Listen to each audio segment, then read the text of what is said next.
Hey y'all, welcome back to my channel. If you don't know me, my name is Katie and I make stuff vegan. Okay, so boom.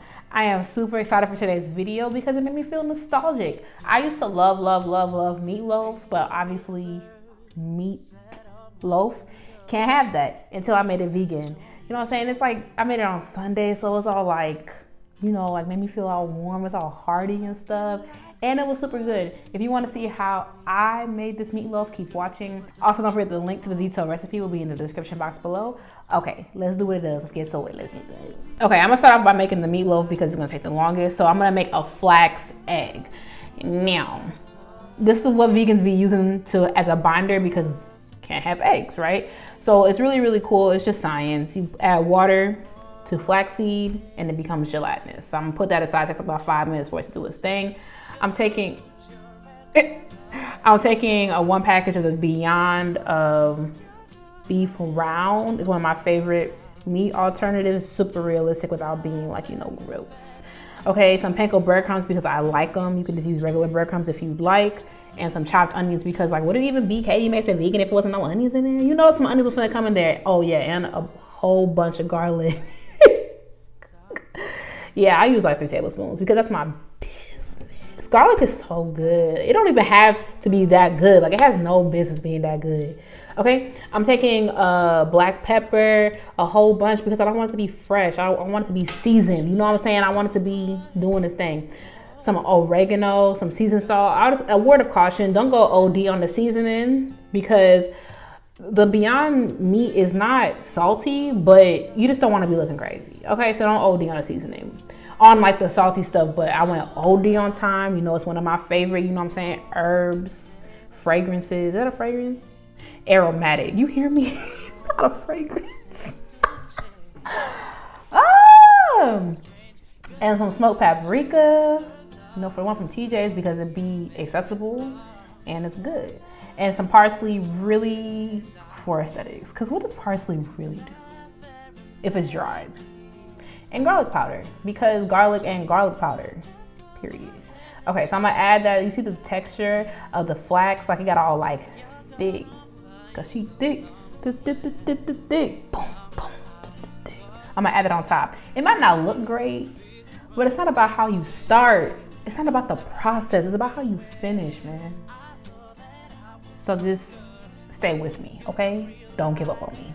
Okay, I was trying to be bougie and mix this up with a spoon, but it was giving very much ghetto for me. So I took my clean hands and I worked that joint, okay? And I went like that, and that was it, and it was done, okay?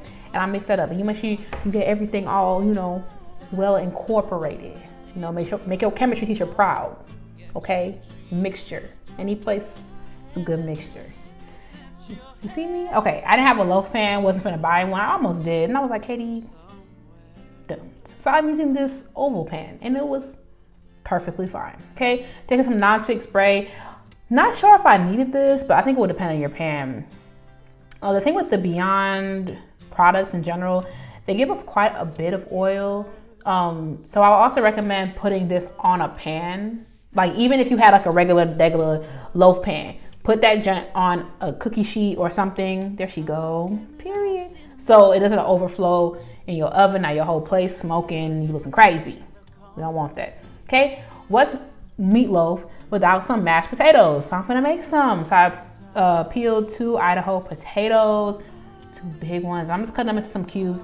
Off screen, I have some salted water going. Because yeah, I'm gonna boil these. I'm gonna make mashed potatoes. Super easy. Also, basically super easy to make vegan. I used to make a really good not vegan mashed potatoes. You know where I messed up? You know where I fumbled the bag? I should have used red potatoes. Okay, this is what I'm gonna do. I boiled them, put them aside. Okay, I'm taking a 1/4 cup of butter. Yes, baby. A 1/4 cup. Okay, because don't nobody want no boring, bland oats with oats in it. Mashed potatoes. Some vegans be OD with it, man. Okay, I'm gonna add, and I put some garlic in there. I cooked the garlic till it was aromatic. There go my word. And and whatever. And then I coated the potatoes in the garlic. You really could probably pull over there. That would be good, but I'm gonna make a mash. Taking oat milk, love oat milk, stand oat milk. Soy milk will also work really well here, but you can really use any plant milk. I would just recommend it being creamy. You know, it'd be really good if you got a Trader Joe's by you. They have this like creamer that's like not sweetened. Do that, okay? But I spent way too much money at Trader Joe's last week, so I said I'm on a ban this week. I banned myself because I'll be going ham in Trader Joe's. Okay, I added more milk to my desire. Even the recipe indicates that, to your desire. Seasoning it with some salt and pepper. Do not OD on the salt, not that I would know. And then nutritional yeast, secret ingredient. Because are you even vegan if you don't put nutritional yeast in everything? I mean, come on, get right or get left. Mixing that around, stir it up, whisk it up, you know what I'm saying? Boom. Okay, here's my meatloaf almost done. If you don't want to do this next step, you don't have to, but I'm making an old-fashioned American style. You're gonna die early. You're not gonna die early, baby. Don't worry about it. You're vegan. Okay, don't worry. You're gonna be fine. Okay? But I'm gonna put ketchup on top of it, and I know it sounds weird. I know, but just trust me, because it's not gonna taste like ketchup in the end. It's going to caramelize when it goes back in the oven, and you're gonna be like, wow, Katie was right. Okay, and there she is. You see what I'm talking about with the oil? Like, they fix it with the sausages, but the meat be OD. So I would recommend having a baking sheet underneath. Okay, plating her up. Yo, it was so hot. I was like, yo, this really, because I didn't know. I didn't know like what was gonna happen, like, you know what I'm saying? And there she is. Y'all, it was so good. It really made me relive like my college days, because I used to make this all the time in college, because you know what I'm saying, throw a whole bunch of stuff into a ball of meat, put it in the oven, and it's good. My mom made meatloaf sometimes, but she wasn't really a fan. But my mom used to put like cream of mushroom soup on top. You know what? I'm gonna do that in the next one. I'm gonna make me another meatloaf and do it like my mom's way. Was it cream of mushroom? It was cream of mushroom.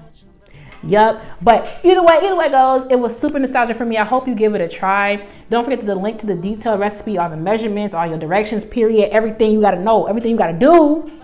It's in the description box below. Also, while you're here, check out my other videos. Don't forget to like, comment, and subscribe so you never miss any of my videos. And I will see y'all in the next one. Bye, y'all.